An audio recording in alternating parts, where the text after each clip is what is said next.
welcome everyone to this fourth and final session in our roundtable series on new Nordic anthropology, which is organized by Kelly McGowan, Thomas Hylland Eriksson, and myself. And it is especially, I should say, Kelly's initiative. He has really he had the idea and he has done the work for this. So we are very grateful to him. It has been hugely successful, I would say.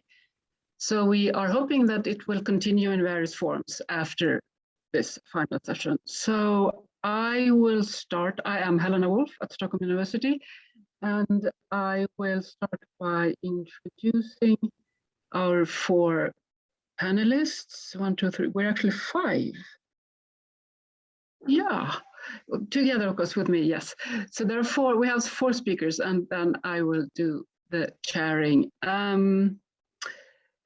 And then I will say a few words about diversity in general, very, very briefly, and then we will go into a discussion, and we don't have to talk about all the suggested topics that have been sent, but let's see, where we go and where we end up, and what you find important to talk about.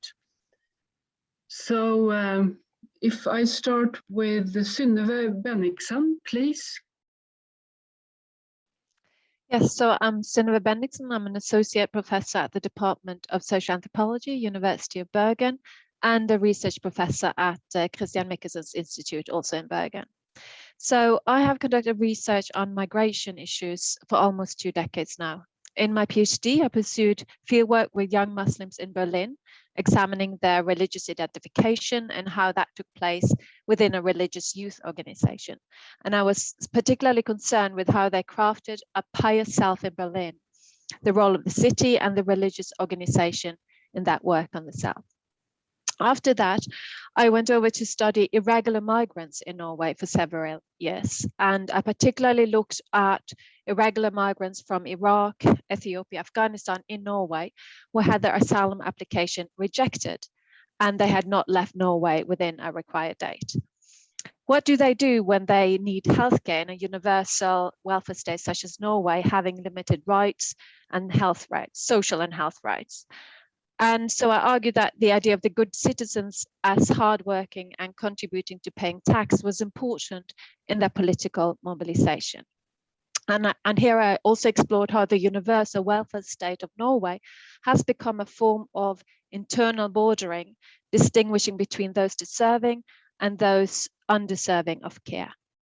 So increased differentiation and limitation of rights, I argued, has entered the welfare state with consequences, creating what one could consider as precarious subject positions and taking form of slow violence.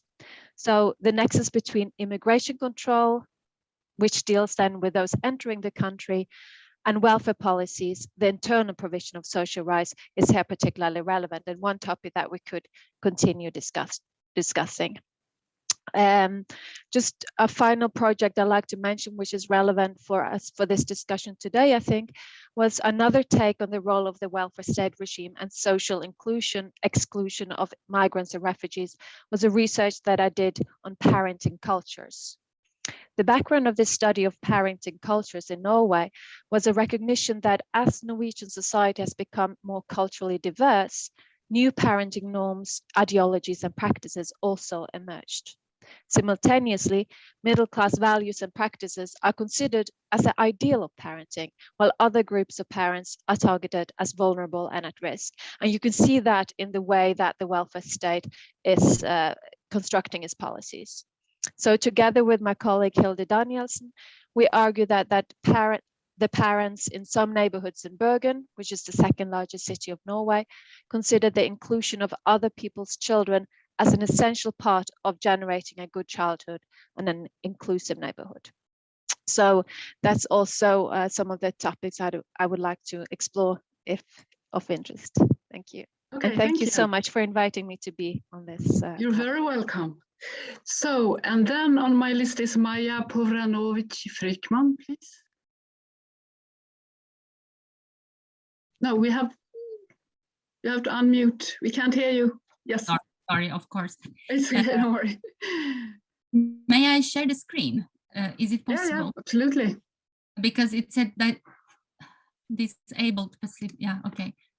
Can you? I just made you, Maya, I just made you a co-host, so I think you should be able to now. There you go. Yeah, okay, fine.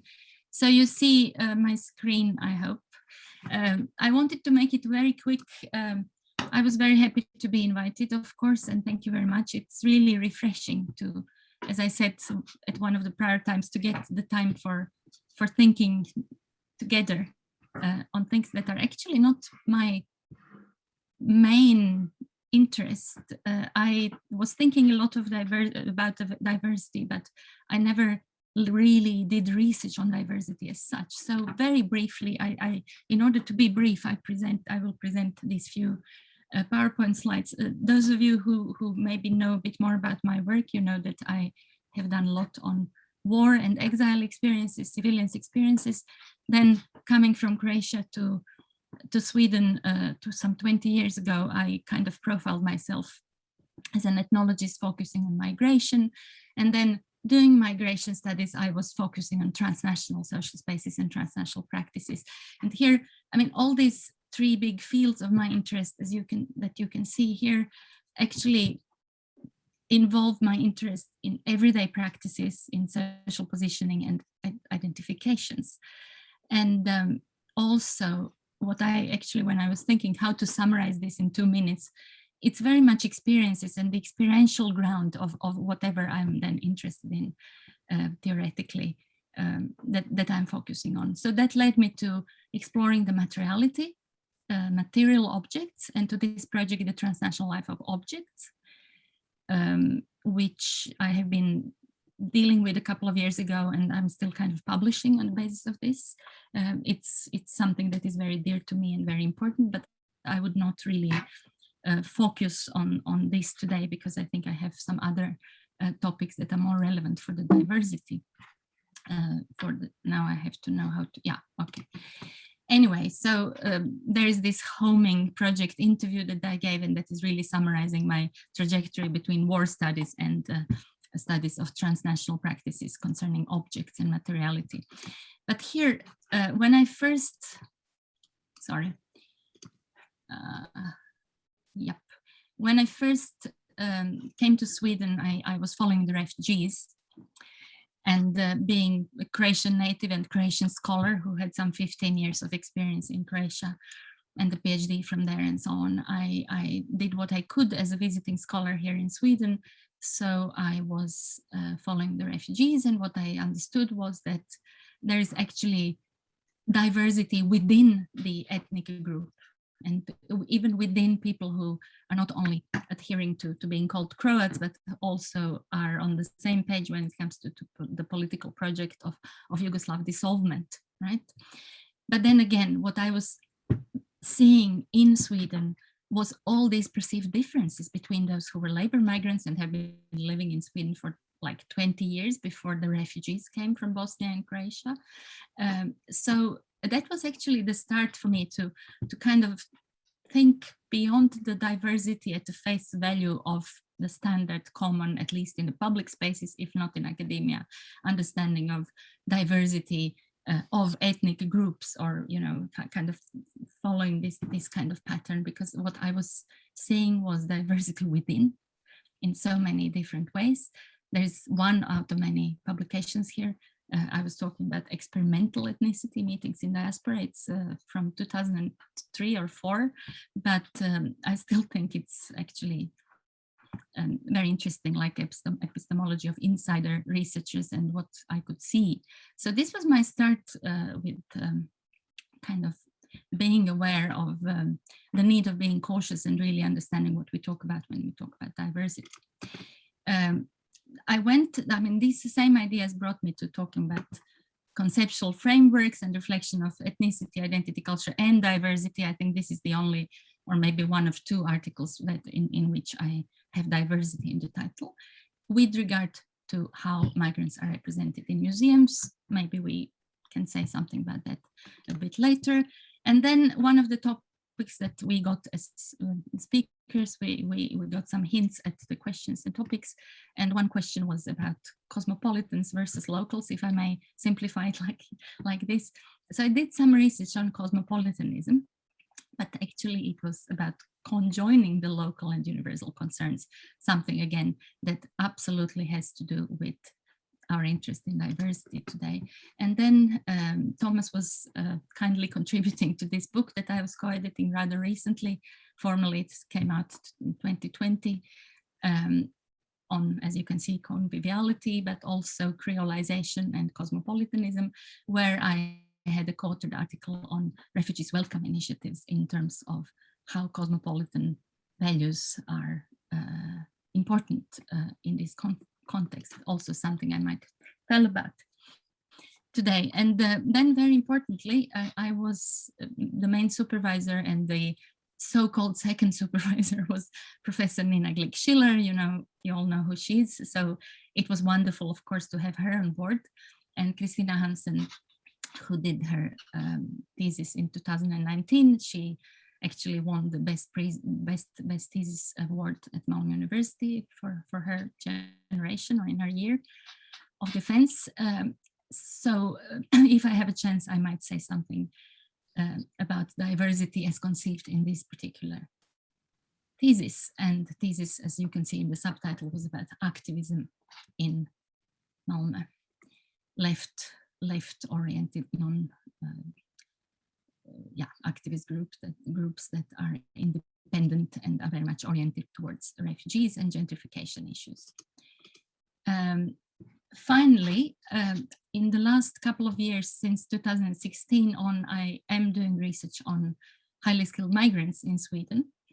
I was mentioning here just one article, one of the few articles that I was publishing or co-authoring in this field. And the issues of diversity become very interesting when you look at people who are invisible in mainstream migration policies, who are very little visible in mainstream migration scholarship, because they are not refugees, they're not people with problems, they are fully employed and often highly paid, and still there are issues that these people meet that have with migration to do. And I think this could also be brought up if the chance, or if our discussion brings us to there. And finally, the final thing I want to mention, and that is definitely about highly skilled migrants to a great part, but it's the most recent project that I got funded together with the 4 colleagues and our wonderful project advisors. You can see the names here.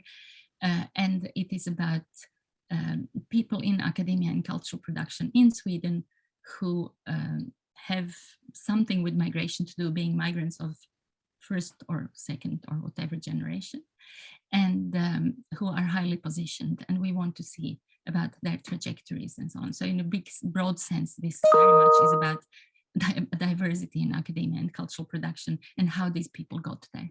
So these are the bases, these are the things that I think I can say something about, and it's the basis of my knowledge in the field, even if I, as I said, would not say Thank you. Research on diversity. Yes. Yeah, thank you very much. And so is Anna Hedlund, please. Yeah, hi, I'm Anna, I'm at Lund University. Also, thank you very much for inviting me. I'm very happy to be here. I've also listened to all the other panels and I think they've been great. So I used to work in Africa, but I'm now doing a research project in Sweden. And my current research project is about crime prevention strategies and gun violence in criminal networks in Sweden. And I focus on, in particular, on Malmö, but I'm also doing some comparative research in Stockholm and Gothenburg. So I do field work within various crime prevention institutions, such as the police, the Swedish prison and probation service, and social service providers, such as, for example, exit groups, avhopparverksamheten.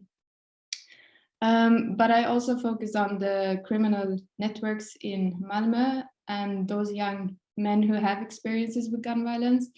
And I've done interviews with the young men who are in contact with the who are currently in contact with the Swedish Prison and Probation Service in Malmö, and those who the police have identified as having a high violence capital. And that is those who have either shot someone, those who are at risk of shooting someone, or those who are living under threats. So what we know about these shootings is that they are carried out by young men, often in the ages between 16 and 35. They belong to criminal networks, but they are very loosely organized. So they are very different in a sense from traditional gangs, in the sense that, for example, they don't have this hierarchy or the leadership, and you see these shifting loyalties when friends become enemies and so on. So they care a lot about their criminal careers, status. We see this hyper-masculinity and so on. So I'm interested in this new phenomena in Sweden, where gun violence in criminal networks is increasing. So why is this happening now? How do people in criminal networks experience gun violence? How do they talk about violence? Who are these young men? What is the structure? What is the organization within these very fragile and informal networks? So I'm trying to thinking through violence here and diversity, of course. So this is also a topic that is prioritized in Sweden, and it's highly politicized. It's widely debated in media, among researchers, and in the public debate. So prevention work is definitely high on the political agenda, and the police are trying new methods to stop this kind of violence. So it's also a very timely topic. So my fieldwork is often taking place in areas that we call in Sweden utsatta områden, which is socially marginalized neighborhoods, fragile or excluded areas. So in Sweden, these areas are known because, yeah, as you may know, because of high unemployment, great inequalities in terms of access to education, healthcare, and so on. But they are also seen as these crime-ridden scenes. But these areas and communities are also very politicized and very securitized. And the politicians are even talking about that we in Sweden now have this parallel society. We have clan-based families who are criminalized and so on. So there is lots of interesting things to say about diversity here, I think. Diversity, but we also see inequality, surveillance, security, divisions within and between groups and people, and different access to the welfare society, social and economic injustice and so on. So those are some of the topics that I hope we might come back to. So this is just very brief, my current project. Great, thank you so much. And finally, Jennifer Mack, please. Hi, I also wanted to thank you very much for inviting me, Helena and Kelly and Thomas. This has been a really great series. I missed the first one, but the other two that I attended were fantastic. And I think a lot of the topics actually that we're discussing now and that we will be discussing also reflect on some of the other sessions that we've had. And I actually think what I want to say is a perfect segue from what Anna was just talking about. I'm an anthropologist and I'm also an architectural historian. And the way that I would say I've approached the topic diversities in my work has been primarily along, I would say, two lines. On the one hand, I've been looking at how standardization and the Swedish welfare state emerged together, and how building norms became a kind of cornerstone of Swedish progress during the 20th century, especially in what then became this Million program, as it's called in Sweden, which produced over 1 million dwelling units between 1965 and 1974. So through government research, there was this idea that now the kitchen is perfected, the apartment is perfected, construction techniques are perfected. And it was also very important that everyone in the society would have access to those perfected places and objects. No one would be left out. And what I observed is that this somehow created exclusions of another kind. What happens if you are different? And if you want other kinds of spaces that are not standardized, that are not these perfected spaces. So I looked at those questions in the work that I did with the Syriac Orthodox Christians in Södertälje in Sweden. And they are, of course, a diasporic group from the Middle East. And many members of that group are now living in Sweden. They started coming in the late 1960s. And since then, they have actually been in the process of changing these million program neighborhoods, which is what I was looking at very closely in the study that I published as The Construction of Equality. So at that time, they started to change what they found, but then they later also built. They built churches, they built a soccer arena, they built cultural clubs, and they built single family houses. So rather than these kind of standardized buildings of the Swedish welfare state, they were really thinking about enclaves as a safe place to be, which also had a lot of historical reasons behind it, but also that architectural difference could be a source of pride.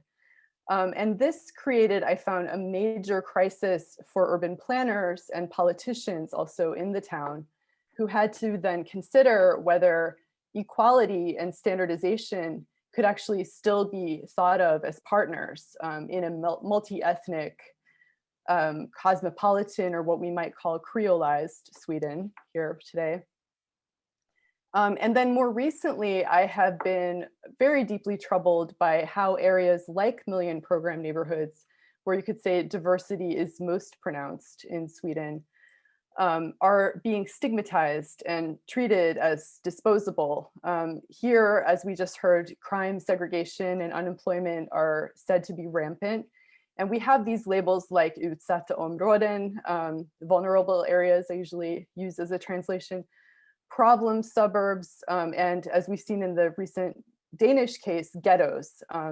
These terms are bandied about. And debates then connect migrant residents, social problems, and often, as I've observed, ugly, what is said to be ugly architecture. So by getting rid of modernist housing, the logic seems to go, you can also get rid of social problems, and you could say more chillingly, the people who live there. So for outsiders, a lot of the time, these once utopian cities of the future are now supposed to actually stand in the way of the future, which I've also observed is often somehow a white nationalist future. Demolitions or renovations are thought to be a means to make these desired, absent, white, middle-class occupants finally materialize. But many of the residents who I've talked to in fieldwork in a lot of million program areas, they don't actually criticize the original designs as much as they are frustrated with the lack of maintenance and repair. And I link this also to Johannes Fabian's idea about time and the other, because I also argue that in this sense, they're being denied coevalness. Modernist suburbs with migrant residents are never allowed to be present in the present or to be objects of preservation. So my work has been focused on thinking about architecture in relation to new arrivals, but also new buildings, new plants. I am doing a project on landscape architecture and public space right now, new spatial practices. And I've been recently working with questions of affect, memory, and preservation.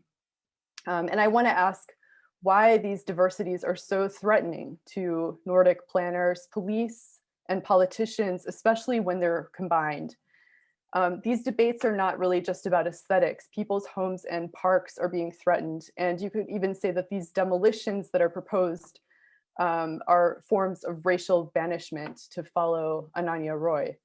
So instead of renewal, demolition, and militarization, I've been focusing on things like alteration, addition, conservation, and especially maintenance, repair, and care. And in doing this ethnographic research, I'm looking for these kind of untold stories about these neighborhoods, unplanned new architecture, and cherished places, to understand the perspectives of both new and old residents, planners, and organizers, as I'm trying to explore, these topics that are related to diversity in the Nordic countries. I'm also looking a little bit at Denmark now. So I will stop there. Thank you so much. That's really great, everyone. Let me just say a few words about my own research in relation to today's topic on diversity. My current research is on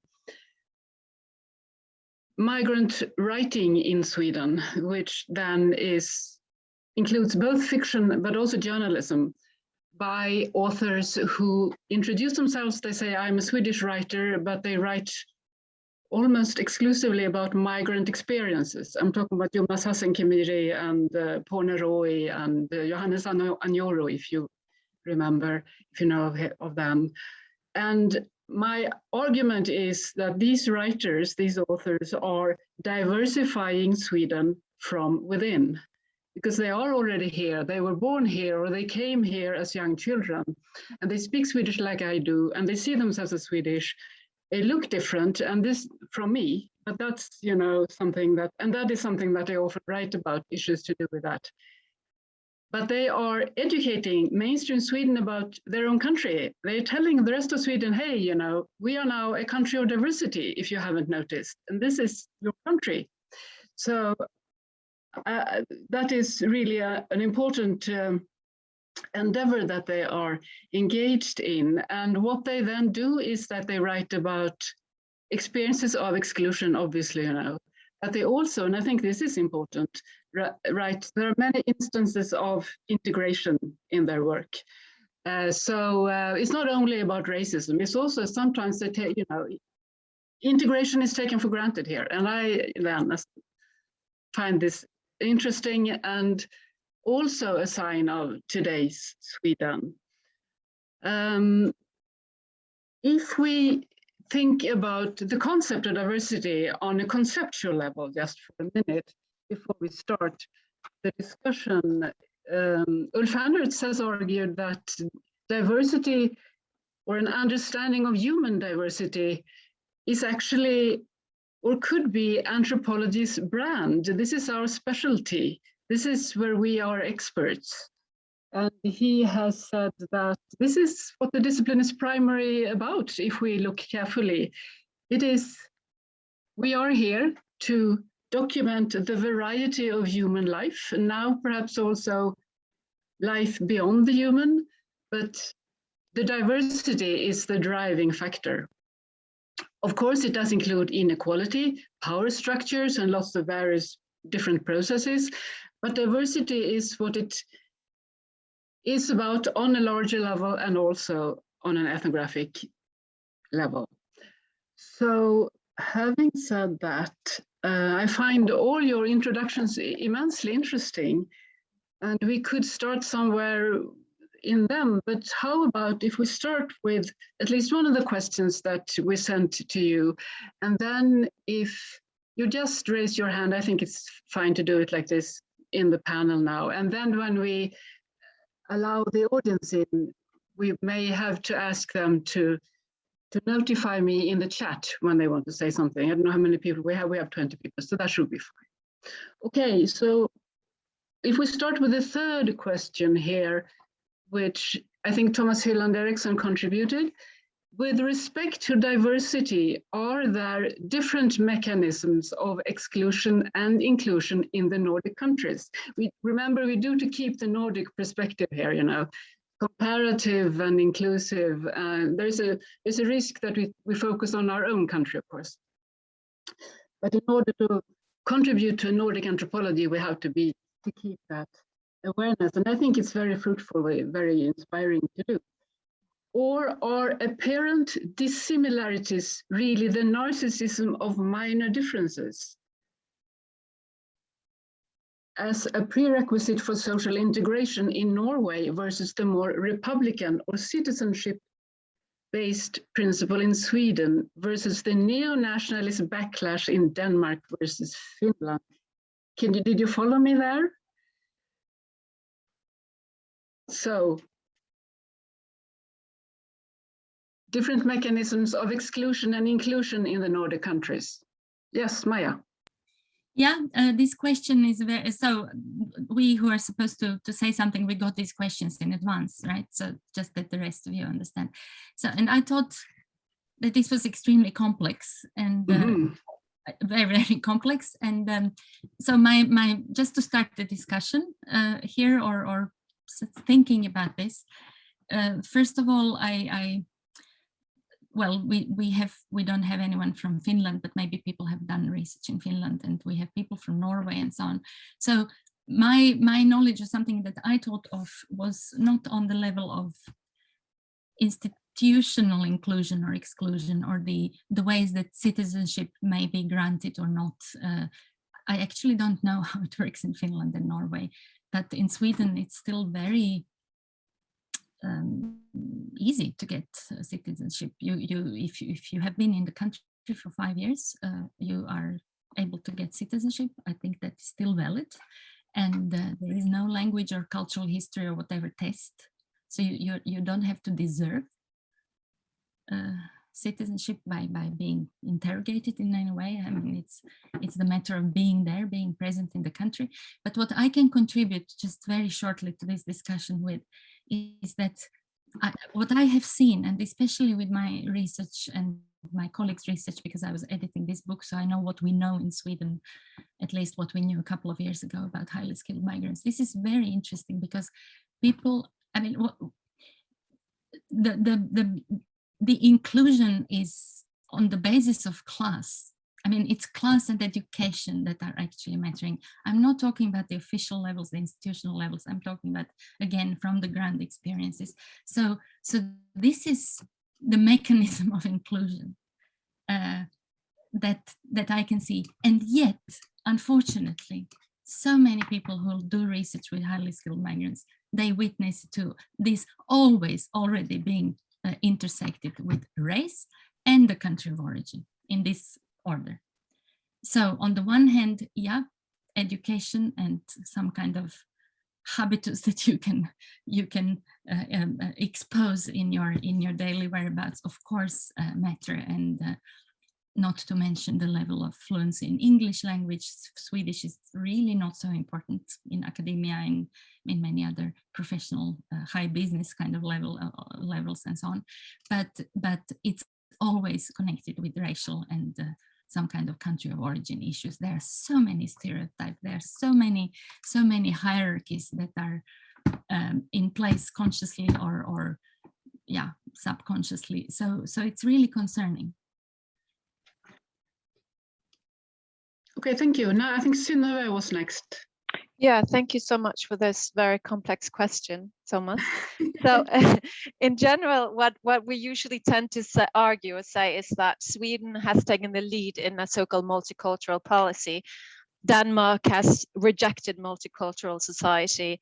There's the idea of cultural homogeneous, a national community, whereas Norway has this in between, the ambivalent multiculturalism as an official rhetoric. So Maja was just saying that it is relatively easy to get citizenship in Sweden.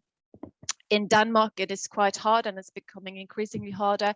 And Norway is tending to follow Denmark's political agenda when it comes to refugees and immigration. When that's said, so one could believe or think that this kind of take on multiculturalism have an impact on what kind of policies which are implemented in the Nordic countries. I haven't followed up very much about the Swedish and the Danish, but what we see in Norway definitely is an increasing differentiation of social rights and health rights. I know that when it comes to health rights for Sweden, for irregular migrants, they had quite open, then it would narrow down, and then it opened again. So it seems like Sweden are still kind of responding to outsiders' critique of it being too restrictive, whereas Norway is not really caring that much. It's still believing that it is presenting human rights and is a leader in international peace negotiations. So it doesn't really take critique very much. but what we see in Norway then is that this implementation of policies and the way that welfare state is set up is really creating new mechanism of inclusion and exclusion. Very much that goes also to family reunification, which has become increasingly harder, tied up to economic income.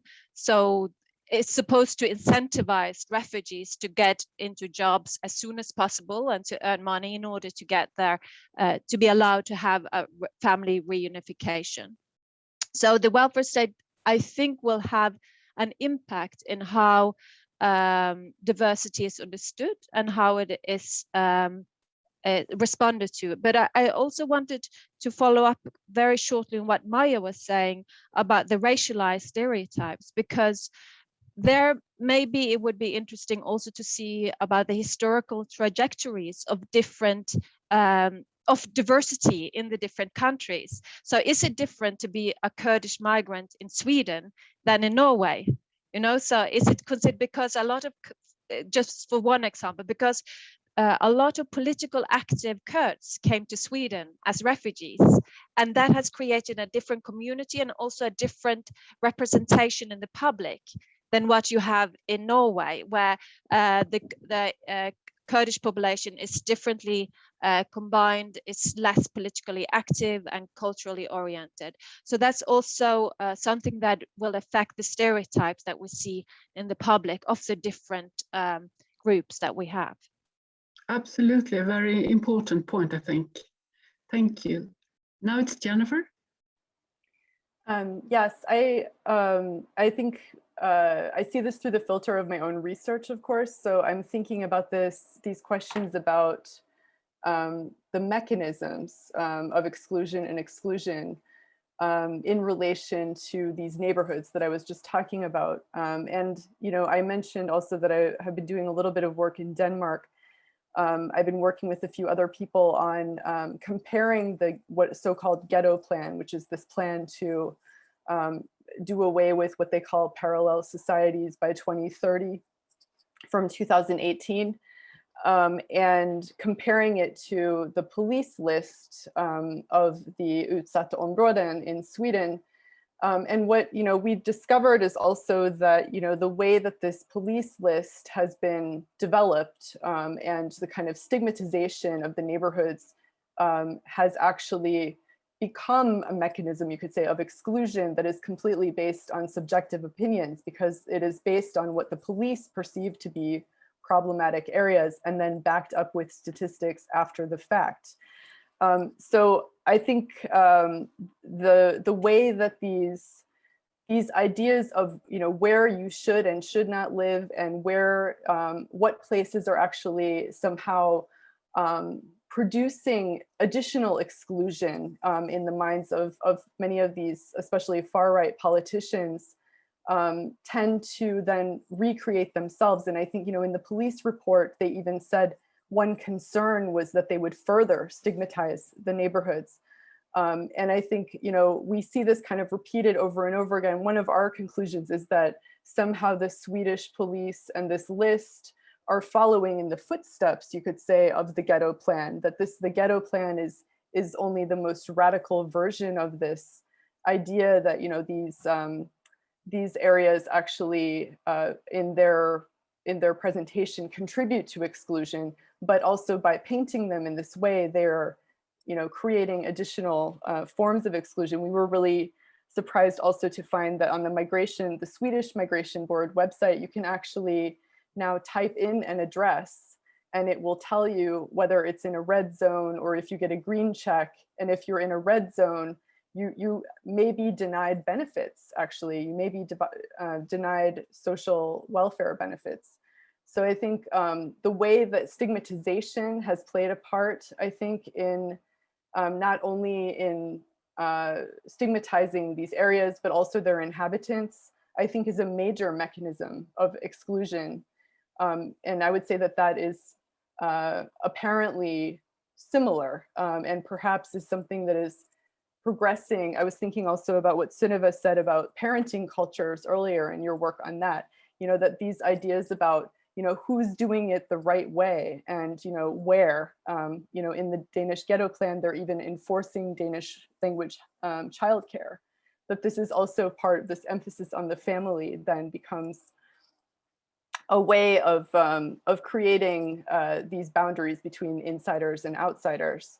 So I think for me, one of the key mechanisms has been actually of exclusion rather than inclusion, is the stigmatization, both of social practices and of places. Okay, thank you so much. Very interesting. And Anna? Yeah, I think what you're saying, Jennifer, is very interesting, and I think we can see the same thing in Malmö going on right now, where the police have also said that certain zones are no-go areas or no-go zones, and also in terms of crime prevention, or when we are talking about security. So, for example, in Malmö they had this, which was called the Operation Rimfrost. This is a prevention strategy when they went into certain communities, and they are talking about it as it is security, but we can see that the mechanism coming out is also really about exclusion rather than. So I think what you were saying was super interesting, and what you were saying, Maja, in terms of getting citizenship, it's easy, but it seems like it's also becoming increasingly more difficult, and that the rhetoric have changed to, it used to be about inclusion, but it's more and more talking about exclusion and us and them, and at least that's what I can see in the areas where I work. Thank you, absolutely, yes. So do you want to add anything on this complicated question? Or should we move on to the next one, which is connected to this one, which is which differences are accepted and which are not, which are endorsed by majorities and which are perceived as threatening. Jennifer was talking about this, why diversities can be threatening. Yes, please. I mean, I can just spontaneously.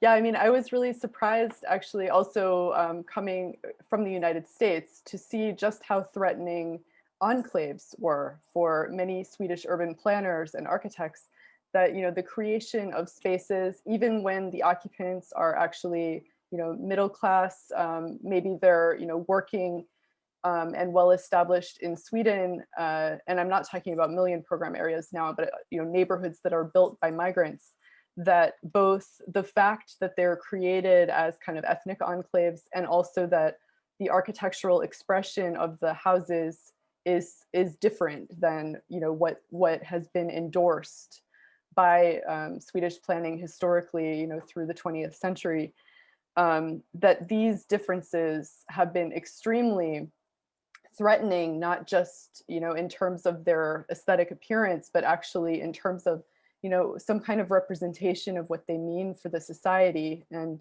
again, coming from the United States and being familiar with places like Chinatowns or suburban Chinatowns, or Little Italy. I mean, these kind of environments, I was really surprised that these were perceived to be, something that planners really have to find a way to eliminate, and that even when they were not kind of utsatta områden, that they were actually still perceived to be a problem and given the label segregated.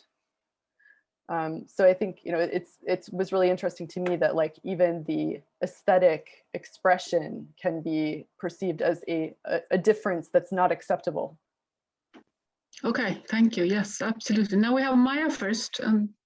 Yeah, this was extremely interesting, and I really would like to know more about Jennifer's work. This is so interesting, connecting to my interest in materiality, yeah. Anyway, but something completely different, and I'm not sure if people know about this. And this is something that I learned while preparing together with my very knowledgeable colleagues. This project, the most recent project that is actually starting. We have the kickoff on Monday next week. In looking at academia and cultural production, we are also going to actually give a very novel and still non-existent contribution on looking at the Arabic cultural field in Sweden. We have colleagues who speak Arabic, have connections and so on. So this is one I really look forward to this. This is not something I'm doing, but I have a colleague and now also an intern who are going to do this. Very, very interesting. And if any of you has contacts in the Arabic cultural field in Sweden or in the North, it would be very good for us to further our contacts. But what I wanted to say in relation to this question is that something that was totally new to me is that well, we know that Arabic, when it comes to number of speakers of the language, native speakers, is the second language in Sweden nowadays.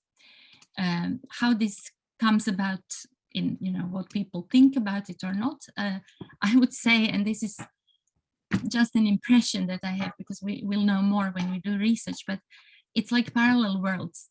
You have this Arabic film festival in Malmö for a number of years, sorry, but it's very, very few people who are not Arabic speaking as native speakers who actually know it and are engaged and are the audience and so on. And my colleague tells me that like real stars from international stars from the Arabic film industry are coming to Malmö, but no one knows, okay? So this is just a hint. But then on the other hand, what I wanted to say here is that we have a reference, this is a fact, and the reference is from 2018, that just at Folkuniversitetet, which you all are from, yeah, you understand this, evening school or whatever, at Folkuniversitetet between 2012 and 2018, the increase in interest in Arabic language courses has been a 9-fold increase. Don't ask me about the details because I don't know if it was very, very few before and now it's 9 times very few, I don't know. But, and I don't know anything about who exactly is taking these courses. I mean, it might also be that it's like second generation Arabic children. I don't know. We will find out in the project also about that. But this is an indication of something going on. I mean, this is like a counterintuitive thing, at least for me as a migration scholar in Sweden. So I just put this on the table, and maybe there is someone in the audience who knows a bit more about this. But I thought this was really important to mention today. Fascinating, thank you. And then we have Synnøve. Yes, thank you. So differences which are hard to bridge or unbridgeable differences. One, I would just mention 2, one of them being gender norms and the other being parenting cultures. And I think with gender norms, there's a very strong idea in Norway, and I could suspect Sweden as well, about how gender equality should be played out. So gender equality in the form of the Norwegian form of gender equality is both emerging as a prerequisite for integration and a measure of how integrated someone is. So how do they play out their gender norms in the family, with their children, in the work situation? Do they take the hand of, does a man take the hand, shake the hand of a woman, etc. And it's also kind of a measurement of how Norwegian a person is. And this has also become a very political question, that equality should be understood in a particular Norwegian way, both in terms of gender equality's relevance to a national self-esteem. So actually, gender equality is also something that we promote internationally, like also in research and in development, research and development aspects, and also when providing development money, actually. And it's also, gender equality is also very much figuring as a boundary marker. And that can become also very symbolically in terms of dress code, in terms of wage labor. How is wage labor divided? It's very important that the women work in order for the family to be considered as really Norwegian. And how is the marriage arranged? How is the marriage, is the kinship, is family a part of arranging or doing the marriage? And another issue which is also considered as quite an unbridgeable difference is actually parenting cultures, the way you are performing being a parent. So what is a good parent? So there's quite strict norms about what it means to be a good mother and a good father, and they are all very much defined, if you look closer to it, by middle class ideals. So it doesn't mean that, so a lot of non-migrant Norwegians are also not fulfilling those ideals, and they will also be met by the welfare state in trying to navigate them to change their way of being a parent. So the Norwegian standard are then is seeping through both through the expectation that the school have on parents in the meetings between parents and the teachers, or on meetings, what is expected for them as parents. And in the research that we did on parenting cultures, we saw that a lot of parents with migrant background were very confused about the interaction with the encountering with the schools, because they sensed that something was expected by them as parents, but they couldn't always sense what it was that the school wanted them to do. And sometimes it was also, sorry, I lost my thread there. Sometimes they were also negatively surprised by it, arguing that why do we as parents have to engage that much in the school? Because there's all this parent engagement now. You have to not only give your children food and clothes, you should also follow up on their school activities. You should be sure that you know what the school is doing with their child. And one of the parents with migrant background actually told us, I don't understand why I have to do this. Don't they have enough resources here in Norway for the parents, for the teachers to take care of this? So it was also a lack of understanding the expectations. So this, what I'm trying to say here is that there is a kind of hierarchy of parenting. So where there's an expectations where migrants should change their way of being a parent to confer with this middle class parenting in order to be equal members of society. And they should also do so for their parents, for their children. So it's also for the good of the child and having a good childhood, because the idea of a good childhood is also very much linked to particular ideals and values and imaginaries of what that means and how you can provide your child with that. Yeah, excellent. Maybe just I wanted to say shortly because about accepted differences. So what is considered as accepted differences, and we are always so trained to rather look at the challenges and not to look at the positive. Well, this is a more positive aspect, right?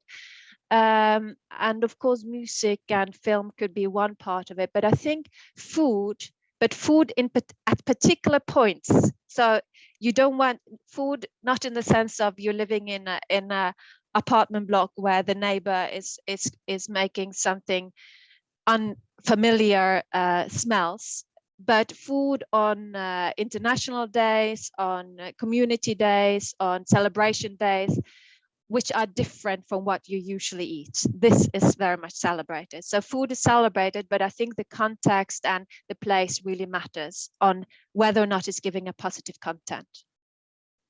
Okay, thank you so much. I think we do recognize this in Sweden, what you're saying, very much. So now, I think, do you want to add anything on this question, anyone?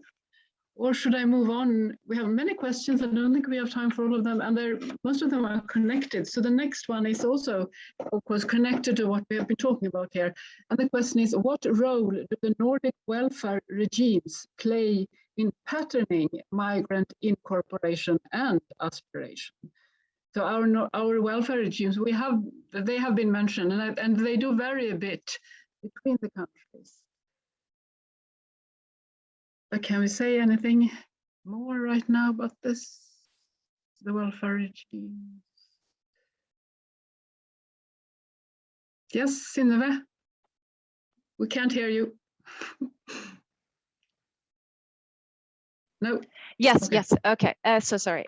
So I think the welfare regime, and I think this goes for Sweden and Denmark, maybe it operates in a different way, but the inclusiveness of the welfare regime in Norway also is premised on an exclusion of others. So because we have this universal, very inclusive form, we also have to be very, there's this idea that it has to be very exclusive.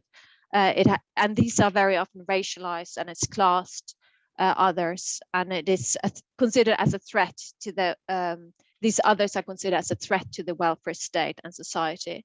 So at least what we have seen in Norway is that the welfare state is considered, they are having to take the task on integration and include newcomers. And the way that they are doing that is very different depending on the migrants and status. So most people who have come as refugees and migrants, they do have a 2 years introductory program. With that comes language courses and some kind of cultural and social skills. So the focus is very much on language, ideas of teaching them the necessary cultural and societal norms. And with the intention is as soon as quick as possible out in the labor market. And the idea is, of course, that you need people to work in order to uphold the welfare state. This is kind of the idea. So it's kind of mitigating the risk of long-term unemployment and mitigating the risk of that people will become recipients of welfare assistance. So this, of course, this is also creating the idea of the good citizen. The good citizen does not need the welfare state, which is kind of also a contradictory in one way. You're supposed to not need it for it to continue to exist. And the way in which this social integration through the welfare state is done also enforces regular interaction between the migrant other and the state and state officials. So it also has some potential of surveillance and at least a follow-up by the state very much. And then you have recently also the issue of time, the temporality aspects here, where it's also that you have a limited period of time of how long you can stay, and you have to prove yourself worthy of prolonging that stay, which is also a logic of governmentality. You have to be disciplined in a particular way in order to continue to live in the Norwegian welfare state. And what I've seen with the irregular migrants, this has a very different impact, because irregular migrants are not expected to be integrated. Of course, they're not supposed to be a part of the welfare state. They are supposed to leave the Norwegian state as soon as possible. And this creates a very violent outcome. So you get a kind of a slow violence because of the strong welfare state incorporation. If you're inside it, if you're outside it, it's really hard to get by, because there are so few parallel systems compared to other places such as Italy, France, Spain, where the welfare state is much smaller, but the parallel system is larger and there's more informal work. So it's also this, the lack of informal work, at least in Norway, and I think actually it's bigger in Sweden, is my impression, which actually would make it easier to get by in Sweden. And now I think I've lost the question completely. I hope I answered the question, but I'll take a break. Absolutely, about the welfare regime and how it's patterning migrant incorporation and aspiration. I think you did very well. Oh, can I just add for this aspiration, because that's something that I've been currently thinking about, how a lot of the young refugees particularly, what I've seen is that they're meeting with social workers. There's a clash coming there, because the social worker has an idea of what they want these refugees to go through, and they have a deadline, and they're very ideas, it's very organized, whereas refugees often have different desires and different needs. For example, their social relations to the family, which the social workers wants to take out of the equation of what this individual person should desire. So there's also some clash going on there. Interesting. Thank you so much. Now I have Maja and then Jennifer. Yes. Yeah, I wanted us to kind of reconsider what we mean by migrant, because we are all talking from the position of the researcher. So this is by no means the critique of what Synnøve said, but I want us to think of also labor migrants. And when we think of labor migrants in Sweden, and if I may kind of understand the welfare regime now also as the official kind of possibility of getting a working visa if you need it, and being allowed to stay or not to stay. I mean, there has been case after case of people who are dearly needed, who have highly paid jobs in small IT companies or big IT companies, never mind, and then they didn't make enough money within the 2 years of their stay in Sweden, and then or they worked for five days too short or something, and they lose the right of prolonging their visa. I mean, it's ridiculous from all kind of aspects, but Migrationsverket is being like having this principle stance that there are no exceptions of the rules and so on and so forth. So I'm aware of research done on these matters, and this shows, to be very brief here, that another point of diversity in this context is are you an EU citizen or are you other? Okay, so there are these kind of others that are not EU citizens, even if we're talking about highly skilled, well-paid, needed in the labor market, and so on and so forth. I did research a while ago, which was fascinating because I was so surprised by what I found among the refugees from Bosnia-Herzegovina in Sweden, who came like now it's like 20 or more years ago, but the article was called Struggle for Recognition, and it was about their labor market inclusion, as it's called, experiences. Okay, and to be very brief, three things. One is, and this was horrifying finding, is that their life trajectory, their employment and whatever comes with it in Sweden has been so much a matter of chance. And the chance refers to the person you meet, this official you meet in the welfare state institutions, who see you, and this is emic, like I was seen, you know, who see the potential, who grant you the possibility of an aspiration for particular continuation of your path, or maybe reinventing yourself, and so on and so forth. So this was really, this was amazing, you know, how much it relied on chance, and the chance was this persona of the official who took their time, didn't forget the paper stashed somewhere, you know, because I had terrible examples of people not being seen and people being forgotten, etc., etc. So the general attitude among these people, that I did plenty of interviews actually, and because I had my contact, so I could do these targeted interviews, and I'm able to claim that this is a general pattern, that people just laugh at the welfare state institutions as the actors of integration or help in real terms. You know, one thing, social allowances maybe, or some kind of something you're entitled to in you know, figures on your bank account or whatever, that's one thing. But when it comes to the real engagement and real help, people I was talking to, and maybe this population of Bosnian refugees in general, they're just like, you know, no, nothing beside or beyond personal contact is all right, really, yes. Yes, so yeah, I mean, if someone is interested, it's easy to find Struggle for Recognition in Refugees. Great, thank you so much. Yes, and now it's Jennifer. Yeah, I know. I think both of these comments are connected to what I was thinking about. I was also thinking about this book that you showed us from your student, the dissertation, Maja, about solidarity and diversity. And I think, you know, what I found really interesting also is the idea that the welfare regime is supposed to be this distributor of solidarity, is supposed to bring you into the society somehow. And in the Swedish case, I was working after I did the project on the Syriac Orthodox Christians on projects that were Muslim mosques and non-Lutheran churches that migrant groups wanted to build in Sweden. And what I was really interested in there was also how this, you know, if we could think about what do we mean by the welfare regime, that actually it's been very much evacuated by the state, you could say, in the Swedish case, through this implementation of new public management.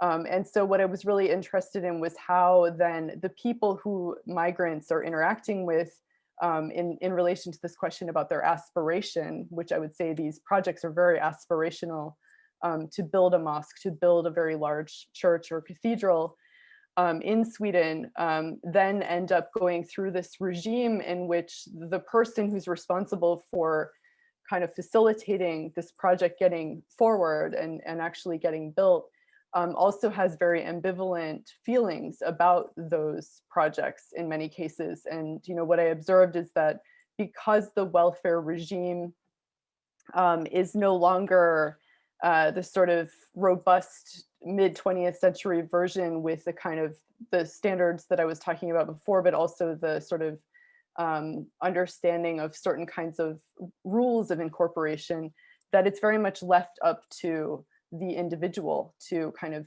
assess these projects. And I have a paper that I call that an awkward technocracy, where this is actually these interactions with what is we perceive to be a welfare regime are actually a product of new public management in Sweden, where it becomes very much up to the individuals with whom migrants interact, whether their projects, their aspirations are, as you said, seen or if they're recognized or not. Fascinating, thank you so much. So do we have any more comments on this question, or should we move over and welcome the audience in? What do you think?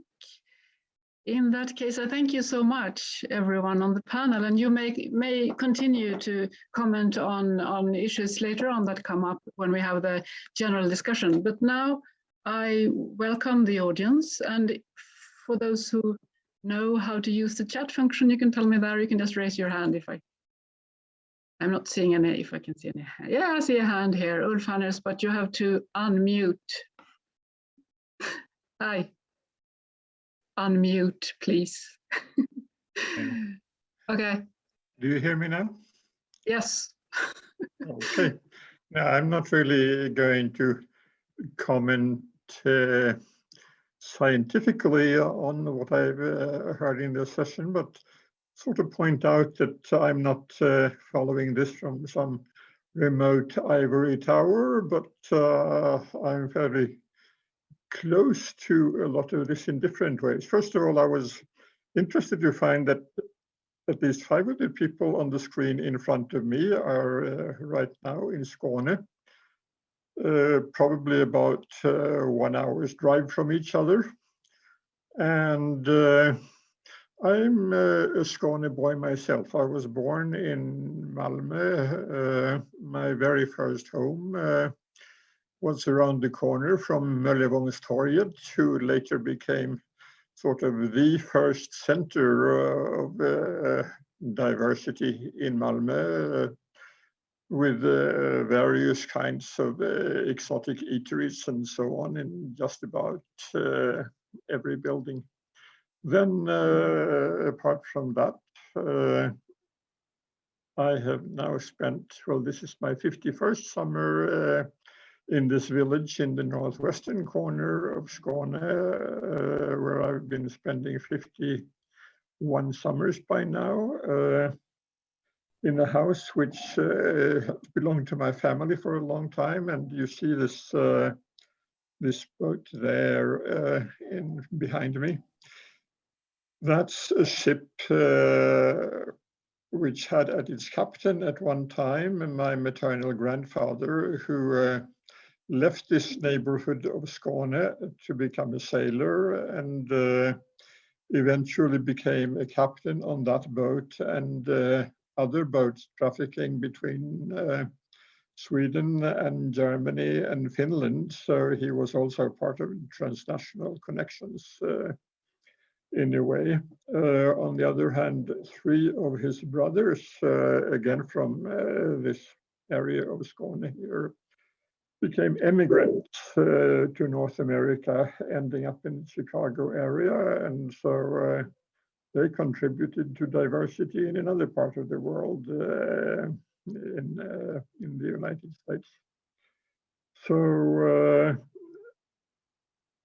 you can see that this is a topic which touches me personally in different ways. And then, of course, listening to you, I remember that period in the late 60s, early 1970s, when Sweden changed from being or thinking of itself as quite a homogeneous place into a place which began receiving labor migrants and refugees. And I remember some of my colleagues and graduate students who were among the first to do studies in Ronna in Södertälje, where Jennifer has worked more lately, and in Rinkeby, the Stockholm suburb of the Million Program, which of course has continued to be famous or infamous as a center of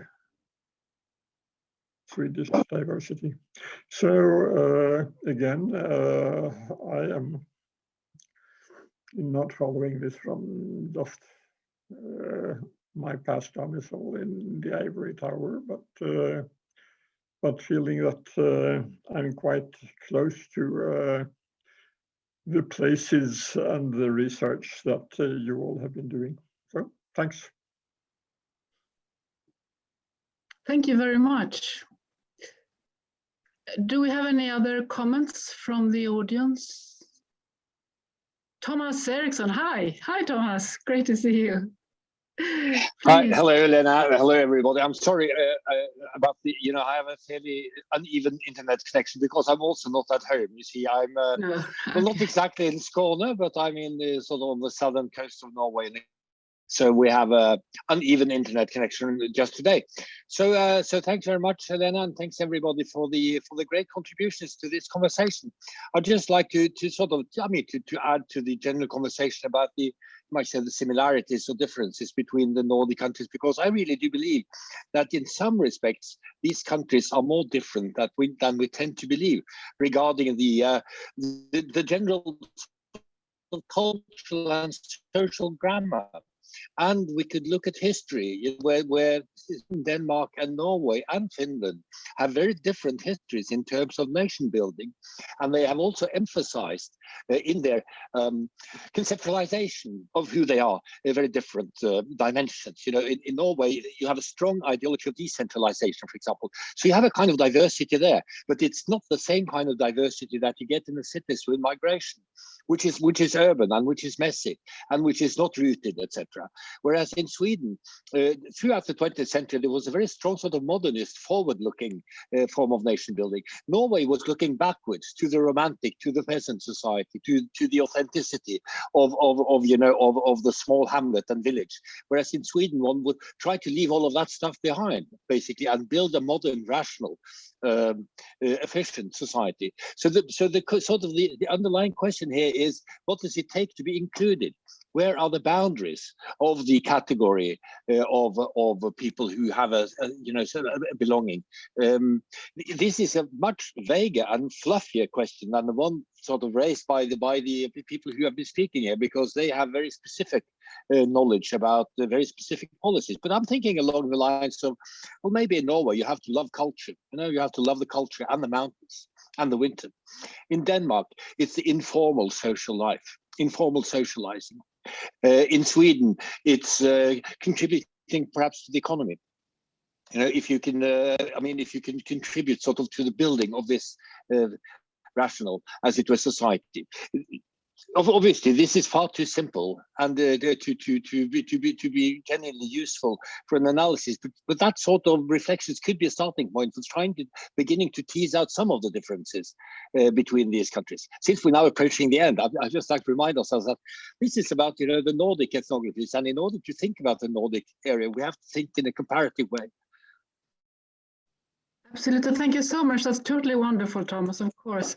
And speaking of Norway, I remember my Norwegian grandmother who never forgot 1905, which was when Norway became independent from Sweden. And I think that this heritage and this memory is still very much ingrained in Norway and in Norwegians. And it does make a difference for for the way they relate to immigrants and new diversities and such. Now, Synnøve, I'll put you on the list. I have Halvard first, and then Right. Synnøve. Okay, what's a comment though? Yes. Okay. A comment, please, Synnøve. Yeah, it was just a comment that also the colonial history and also how the different, so Norway has always considered itself as never having colonized anyone, but being colonized. Of course, it did have a role in the colonial history through its shipping industry, but the public and official idea and image is that we never colonized. So that also has an impact on exactly what you were talking about. And the interesting thing is that this image is also in Sweden, that we never colonized, even though I know in my family that we certainly colonized. Yeah. Okay, great. Halvard.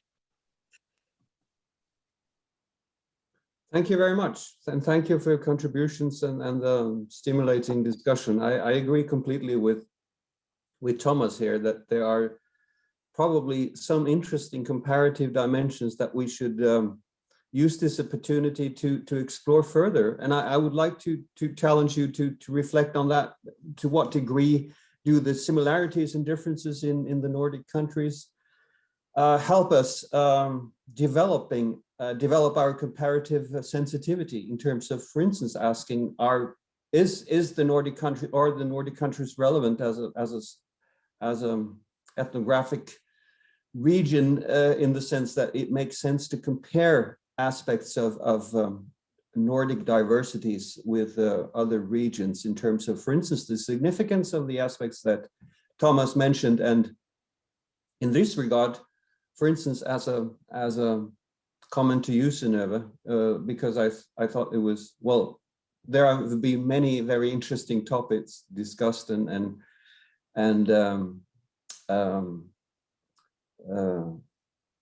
illuminated in your contributions today, but your discussion about parenting was one interesting dimension, because here we see a very subtle interaction between class and other kinds of diversity, ethnic, for instance, and also the incredible sense of conformity that plays out differently in the three countries, as Thomas mentioned. So this is one of the things that I think are stimulating. And in that regard, I would just like to mention that in those terms, it's really interesting to look at the Finnish historian Henrik Stenius, who has written a wonderful book called Nordic Associations in a Comparative or in a European Perspective, where he talks about in incredibly illuminating way the differences between the colonialized countries, Finland and Norway on the one hand, and Denmark and Sweden, with reference to the dynamics that played out between civil society or the people's movements on the one hand, and the different kinds of states on the other throughout a couple of hundred years. That's fascinating. Thank you so much. Certainly, the North or the Nordic country as a unit used to be more important before the European Union came about, I think.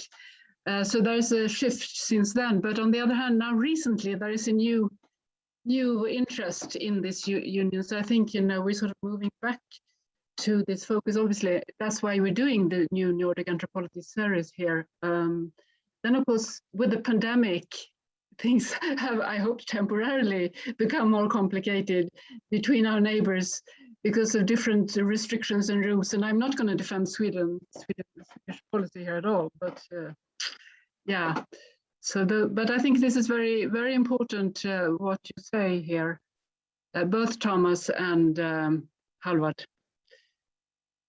Does the panel want to comment on any of this? Hannah, yes.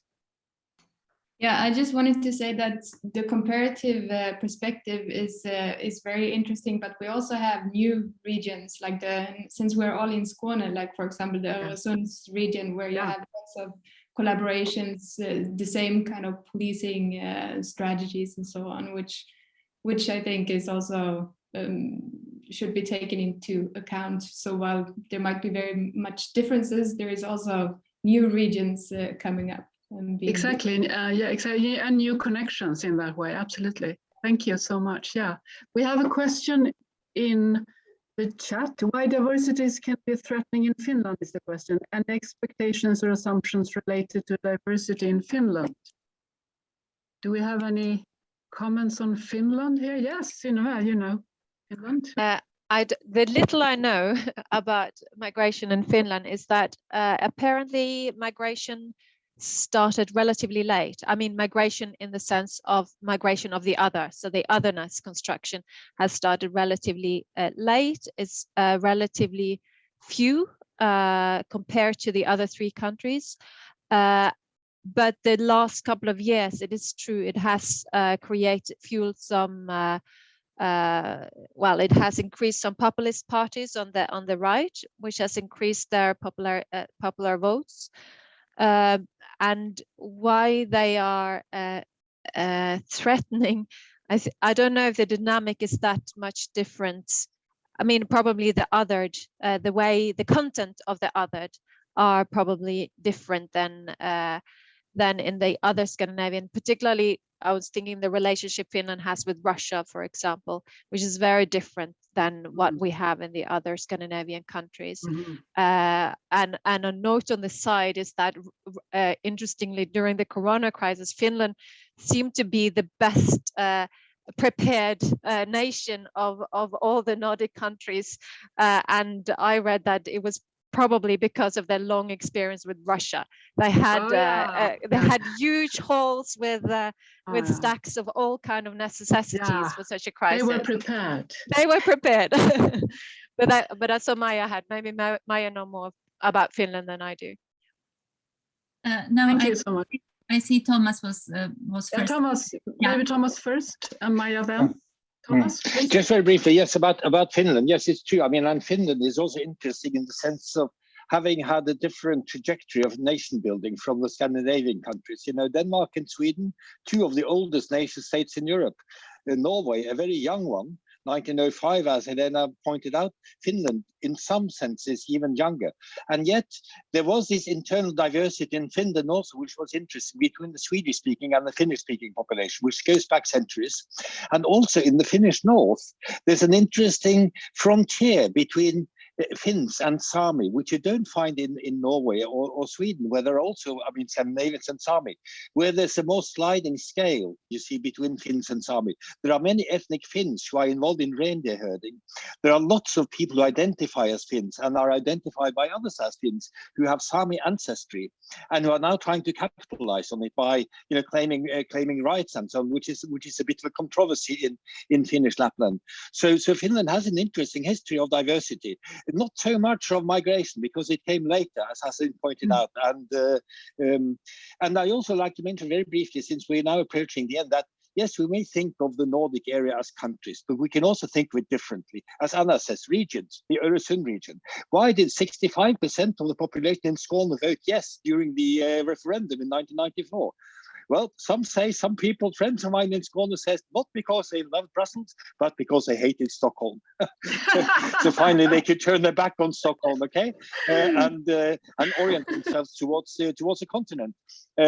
Anyway, you can also think about the Nordic area as the North Sea sort of part and the Baltic part, which are in some ways quite different in terms of the general orientation. I always feel when I come to Stockholm that it faces eastward, you know, which you don't do in Göteborg, in Gothenburg, which feels a bit more like an extension of Norway in some ways, if you see what I mean.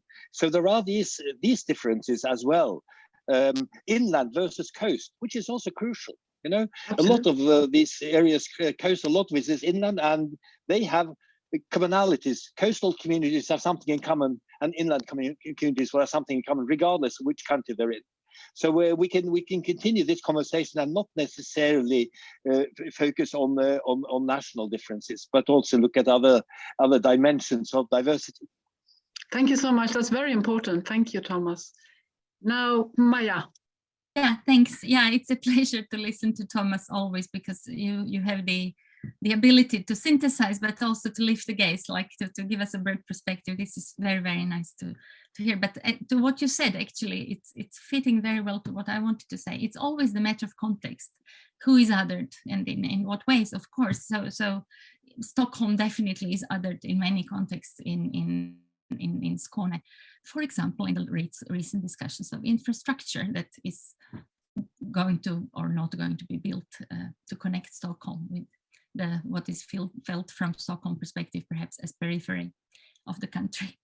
Anyway, I just wanted to, so I'm not saying anything more about the comparative aspect here, but I just wanted to say something that was on the tip of my tongue now when I was thinking about issues that everyone was mentioning today. I mean, on the one hand, we could claim on the basis of the research that we have done that othering is definitely starting with looks, with people with racializing. I mean, there is racializing going on, definitely. But then again, this is very, very generally said, and then it's a matter of context where it plays out as extremely negative or where it's just superficial second before you understand who is this that you're talking to or supposed to work with, etc., etc.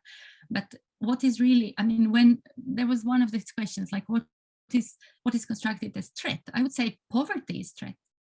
It's the socioeconomic other who is a threat, be it for they will eat up our resources and our taxes or whatever, or just the difference of poverty. I mean, the otherness of poverty, which of a kind that is not normal in Nordic countries, or at least in Sweden. I think that is really the issue here that is crucial, and I'm not sure how many people or who is doing research on these matters, but all these discussions of the Roma beggars or the European migrants, as it's called, as if the wording will change the realities of it. I mean, this is extremely interesting, and including, if you want my own, speaking as an informant here for anyone who wants to do this project, my own ambivalences and ambiguity in these countries that have considerable numbers of people who come from somewhere else, the stereotypes, ideas, experiences that we bring from our own original context. For example, you know, when I see a Roma person in the street, maybe ideas are different than Synnøve's, because Synnøve doesn't come from old Yugoslavia. Okay, you understand? So this is also adding to the not only diversities that could be established in some kind of objective terms, statistical or whatever, but also diversity of gazes. Absolutely, thank you so much. Diversities within diversities, like you said, very poignantly. Thank you so much. Now I see a red light from Kelly. Does that mean we have to stop? Oh, well, we're at 8:28, so we do have 2 minutes if anyone has anything burning. Okay, a very quick question or comment. I see Jennifer's hand. Or maybe Kelly. Jennifer, please. We can't hear you. Kelly, did you want to say something? No. I mean, I'll say something to close, but if you have Jennifer, go ahead. No, I was just thinking about this this question of the otherness of poverty, because some of the historical research that I've done, I've really seen a lot of similarities between the way that working class, especially youths and children, were perceived during the early 20th century, and the way that the discourses of incorporation are developed today around migrants, and especially around, you know, the figure, I mean, as Synnøve has also brought up, this figure of the child and the figure of the parent of the child. So I just wanted to also say that I think, you know, one of the sort of dimensions of diversity that would be interesting to follow up on is also, you know, how all of these things intersect with, you know, elderly migrants or you know, children who are migrants. I've been looking at also youth centers, and, you know, why it is that migrants tend to create their own spaces for youths because of these kind of questions about parenting that you raised, Synnøve. Because, you know, sometimes the Swedish welfare provisions are not perceived to be the spaces where youths will be safe and where they're kind of their futures will be assured, you know, within the migrant community and without, you know. So I think the sort of question of diversity in relation to specific groups of people who may be, you know, somewhat, you know, the children, the youths, the elderly, and others, I think that would be really interesting also to think through in a future session, perhaps. Absolutely. Thank you so very much. Unfortunately, now we have to end. But I wanted to thank the panel so very, very much. You've been fantastic. It was really, truly interesting. And also to the audience and comments from the audience, and of course to Thomas and Paula Oivonen is already applauding. Thank you, Paula. I think we're going to get some final words from Kelly. Yeah, thank you so much, Helena, and thank you to everybody. Let me just spotlight myself really quickly. So the background for this series was very simple, as many of you know. I think that with little fanfare and certainly no official overview or synthesis of the field, there's been a real efflorescence of innovative and original research during the last decade or so by Nordic and non-Nordic scholars alike about the region.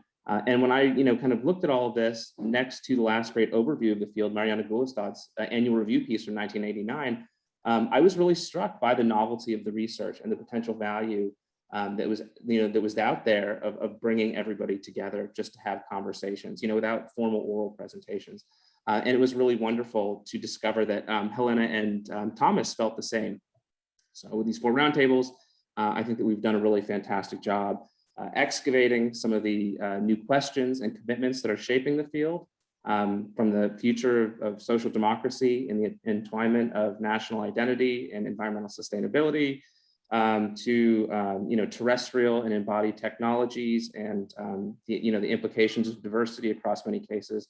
I think that we've sketched a number of really interesting horizons for the regional scholarship. So if there isn't a full-fledged agenda here, I think that we've nevertheless done some very valuable mapping work when it comes to what anthropological inquiry in the Nordics will look like in the next couple of years.